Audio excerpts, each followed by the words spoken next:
E aí, galera? Vamos lá, mais uma live com vocês aqui. Só abre aqui o meu arquivo com as questões que eu estou montando aí.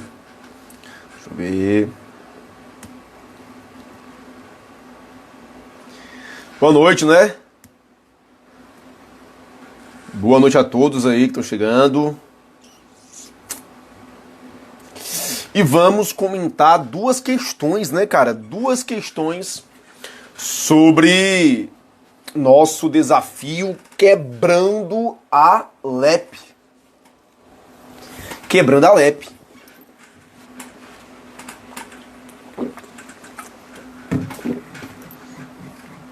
Galera entrando aí. Mais um minutinho pra gente comentar aqui algumas questões, duas questões sobre o tema, né? Quem tá online, deixa eu ver aí, Dayana, Dedé Silva, Fátima Rocha, Jorge, Leandro, galera entrando aí, né? Vamos lá, galera, bem rapidinho aqui pra gente comentar as nossas duas questões que eu postei hoje, tá? Duas questões que eu postei hoje. Vamos lá. Só que desativar o comentário para ser mais objetivo, né? Seguinte, a questão 4 diz assim, a 4. O exame de perfil genético será obrigatório para os condenados por crimes hediondos e equiparados.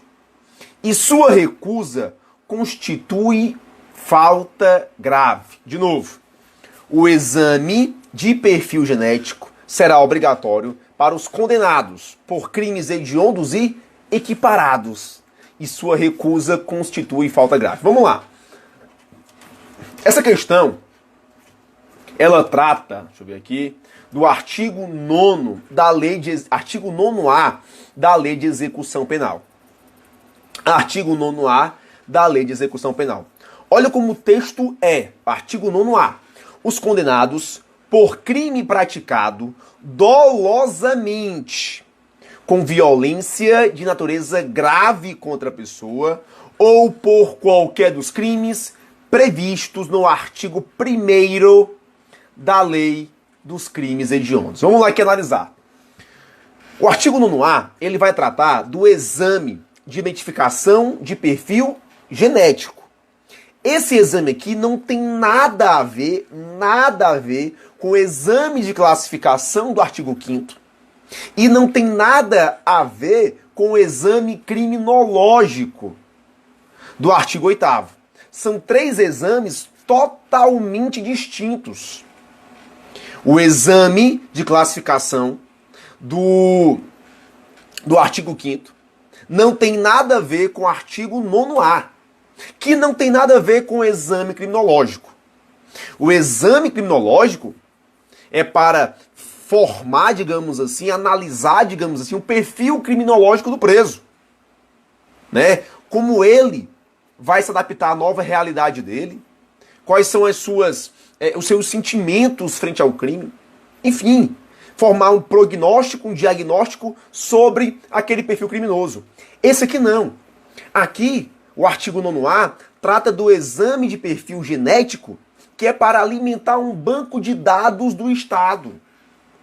Aqui é o exame de identificação do perfil genético. DNA. Beleza? Só para reforçar. O exame criminológico, para fins de início do cumprimento de pena, ele é obrigatório para o regime fechado e facultativo para o regime semiaberto. Para fins de progressão de regime, o exame criminológico, ele é sempre facultativo. Duas súmulas, vinculante 26 e 439 do STJ. Esse aqui é diferente. Esse aqui, ele é obrigatório para os condenados por crime praticado dolosamente contra a pessoa. Homicídio simples, por exemplo, né? Crime de estupro, por exemplo. Apesar de que esses aqui, né, o estupro está dentro dos crimes hediondos. E mais, ou por qualquer dos crimes previstos no artigo 1º da Lei dos Crimes Hediondos. Perceba, A lei, o artigo 9º fala, artigo 1º da Lei dos Crimes Hediondos. Artigo 1º. Os crimes equiparados a hediondos estão no artigo 2º da Lei dos Crimes Hediondos. Quer dizer, professor, que esse exame de identificação de perfil genético não se aplica aos crimes equiparados? Aplica-se, mas não pela natureza de equiparado a hediondo. E sim, se for praticado com violência de natureza grave contra a pessoa. Perceba, não é pela natureza de equiparado a hediondo, e sim em virtude da violência contra a pessoa. Exemplo, terrorismo e tortura. Terrorismo e tortura. Há um crime, esse aqui não se aplica. Por exemplo, tráfico de drogas. Tráfico de drogas não se encaixa nem no primeiro requisito, crime praticado dolosamente contra a pessoa, né? E nem no segundo, crimes hediondos, porque o tráfico é um crime equiparado a hediondo. Portanto, questão número 4 está errada. Questão número 4 está errada. A segunda parte da questão 4 está correta. A recusa constitui falta grave. E aí, nós analisamos a alteração promovida pelo pacote anticrime, Lei 13.964. Vamos lá. Para que você possa entender, e aí eu já entro na questão 5, né? Comentando já a questão 5. Perceba o seguinte, o artigo 9º, ele diz que é obrigatório. Ele diz que é obrigatório. A doutrina, de forma pacífica praticamente, tá com áudio, galera? Tá com áudio? Senti aí que tá com áudio para vocês. Tem áudio para vocês aí? Ou deu uma travada? Tem áudio, né? Valeu, Diego. Valeu, Stênio. Ó, vamos lá. A doutrina, de forma pacífica, afirma o seguinte: ninguém é obrigado a produzir prova contra si mesmo. Apesar de o artigo 9º afirmar que esse crime, que esse exame é obrigatório, a doutrina sempre disse, peraí, é obrigatório, mas ele não é obrigado a conceder o material para o exame. Olha que contradição. Olha a contradição. A lei diz que é obrigatório. A doutrina disse, peraí, o condenado não é obrigado a conceder o material genético. O STJ, ele resolveu essa celeuma, essa problemática, e disse assim, beleza, ele não é obrigado a ceder o material. No entanto, porém, todavia, se ele despeja o material voluntariamente, se ele descarta o material voluntariamente, o material, não faz mais parte do seu domínio. Então, o Estado pode pegar o material e alimentar seu banco de dados. Exemplos, né? Imagina aí, na delegacia de polícia ou no fórum, por exemplo, o cara bebeu água, né? Copo descartável, saliva ficou no copo, os investigadores pegam, guardam o copo, mandam para a perícia, né? Para que seja feito ali o exame. Aí, nesse caso, pode. Um outro exemplo, um autor de crime de estupro, né? Onde a vítima, ao se defender, arranca a pele do corpo do agressor, do bandido, fica peles entre as unhas, então o Estado chega lá, colhe o material e alimenta seu banco de dados. Isso é possível? Sim, isso é possível. Nesse sentido, temos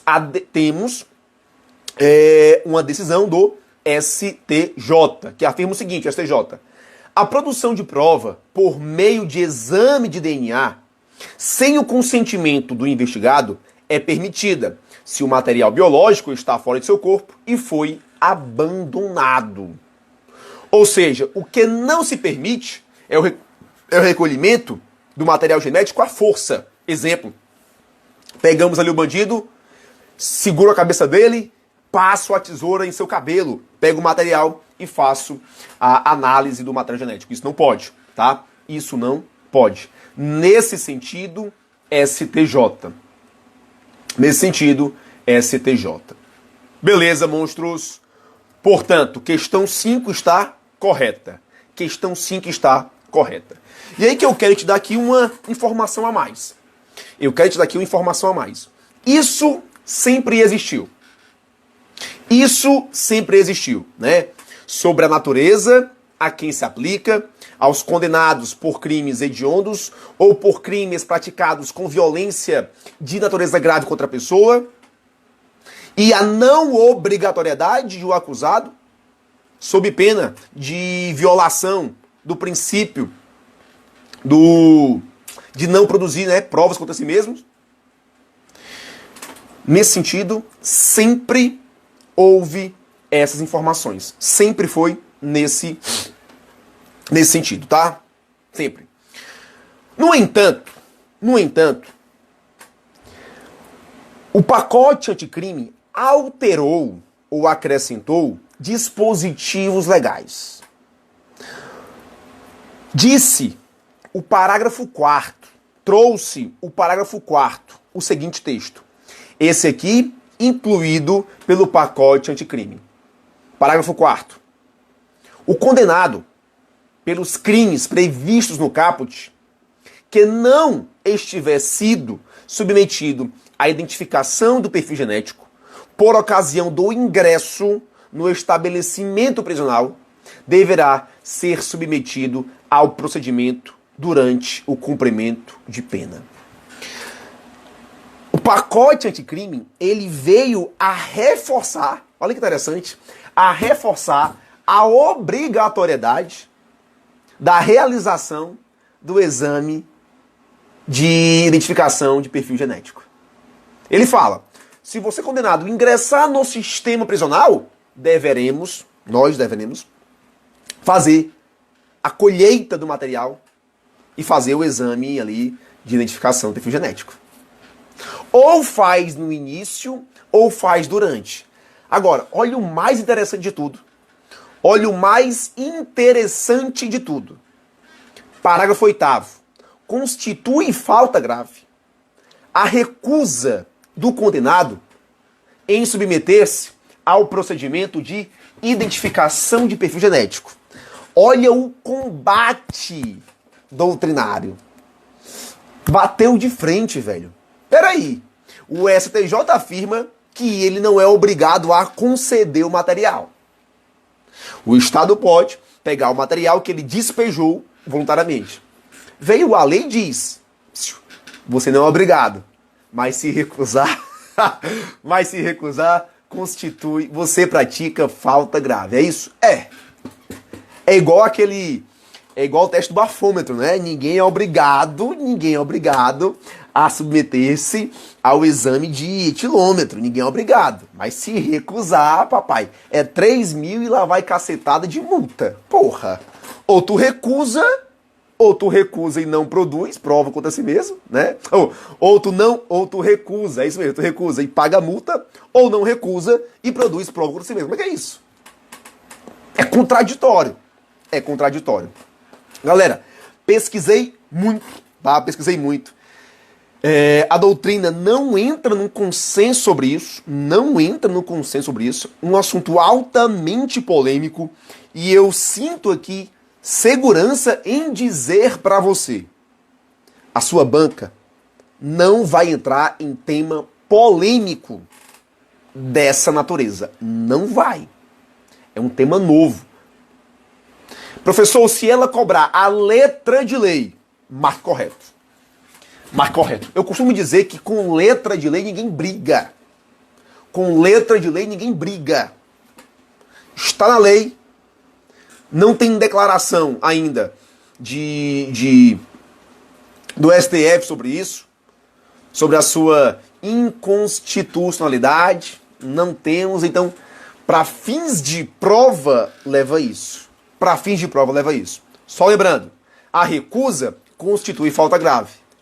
Se ele pratica falta grave, ele regride de regime, ele perde, né, o benefício do livramento condicional, da saída temporária, enfim, perde um monte de coisa, tá? Perde, por exemplo, o benefício do trabalho externo.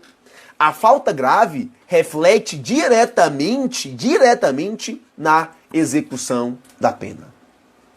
Fechou? Tá aí, portanto, gabarito oficial. Questão 4, errada, e 5, correta.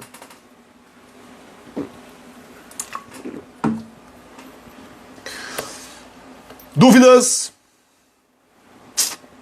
Top, né?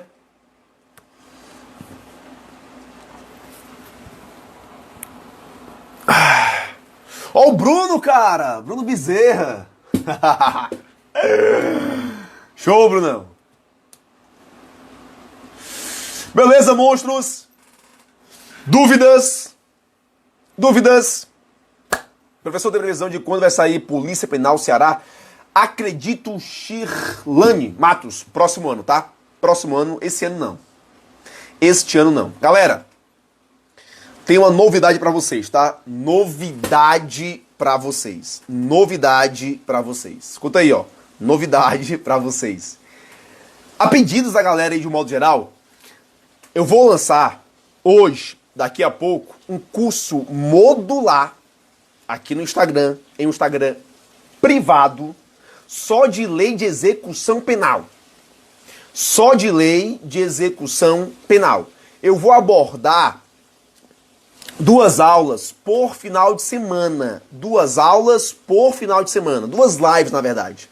Cada live, 30 questões. Cada live, 30 questões. O meu objetivo é abordar pelo menos 80% da lei. Eu vou abordar a doutrina, jurisprudência atualizada. Passei a tarde inteira hoje pesquisando isso, tá? Jurisprudência. Vou abordar a letra de lei, obviamente, né? E, logicamente, também falar das alterações do pacote anticrime. Eu vou passar aí por pelo menos 80% da lei de execução penal. E o melhor, as aulas são temáticas. As aulas são por temas. É isso mesmo. Por exemplo, primeira aula eu vou lançar aqui. Cadê? Deixa eu ver se eu acho aqui. Primeira aula eu vou lançar. Vai ser do artigo. São 3 temas. Do objeto de aplicação da LEP, né? Do artigo 1º ao 9º A.